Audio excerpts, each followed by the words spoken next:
trên mây lê ca đàn đồ mang màn khăn nuôi bằng tình mi lại bám sát ở điêu hồng thoáng có về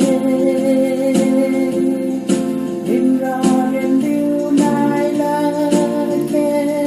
tình cao nằm đai cây bu này là bàn tay bay ra kề vui nung ai càng đi chờ Giêsu Giêsu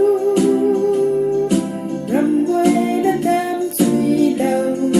Giêsu và lâu ra lại kề ta đam suy lâu Truyền bay giang gian mà lơ kỳ nằm điều ga đi cho đi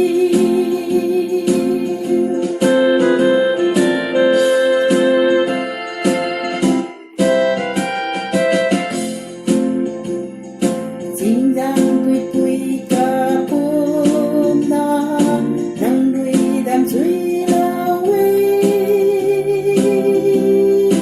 quay nàng quay đi thoáng cơn đi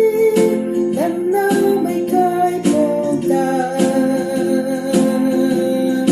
tình mây cao đi thoáng qua